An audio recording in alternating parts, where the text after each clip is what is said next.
Situé sur le trajet des voies respiratoires et constituant un véritable carrefour entre les voies aériennes supérieures et les voies digestives, le larynx est l'organe indispensable à la formation de la voix.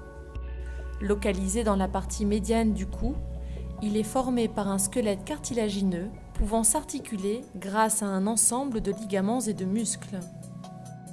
Le cartilage cricoïde a une forme d'anneau rigide.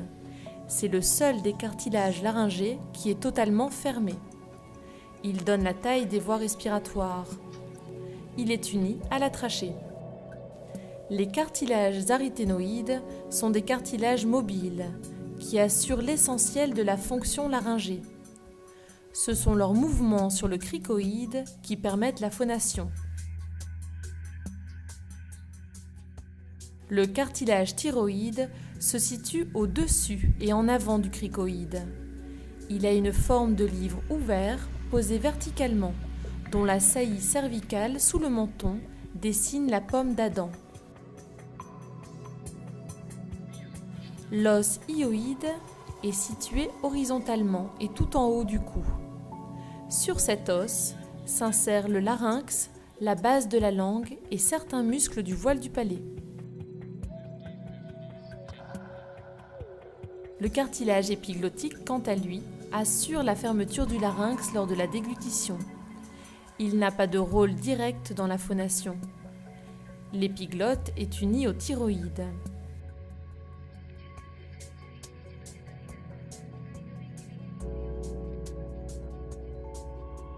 À l'intérieur du larynx, nous trouvons les deux cordes vocales, encore appelées plis vocaux.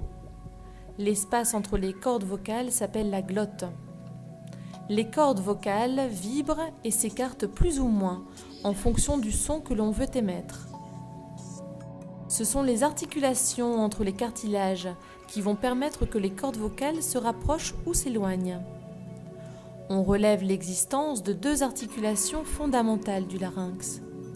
D'une part, l'articulation entre le cricoïde et les aryténoïdes, encore appelée articulation crico-aryténoïdienne. Elle permet le rapprochement ou l'éloignement des cordes vocales. La seconde articulation fondamentale du larynx est celle entre le cricoïde et le thyroïde, d'où son nom d'articulation crico-thyroïdienne. On observe un mouvement de bascule assuré par les muscles cricothyroïdiens, plus communément appelés tenseurs des cordes vocales. Ce mouvement de bascule allonge les cordes vocales et met en tension le ligament vocal. Cette articulation participe à l'émission des sons aigus.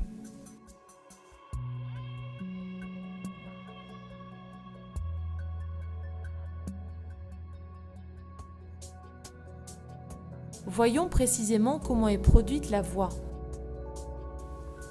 Quand nous inspirons, la glotte est ouverte pour que l'air circule. Quand nous voulons parler ou chanter, le cerveau donne l'ordre à nos cordes vocales de se rapprocher.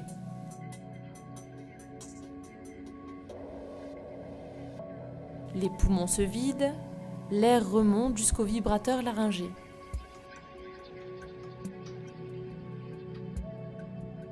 Les cordes vocales sont en contact. L'air expiratoire fait pression, il appuie et finit par passer. Ce passage a pour effet de faire vibrer les cordes qui s'entr'ouvrent. Une petite partie de l'air, qu'on appelle puff d'air, s'échappe, ce qui va avoir pour conséquence de diminuer la pression sous-glottique.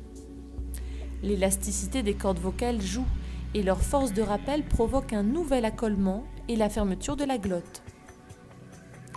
Les cordes vocales vont s'entr'ouvrir et se refermer des centaines de fois par seconde, en laissant passer à chaque fois un puff d'air. Elles vibrent, l'air ainsi découpé vibre aussi.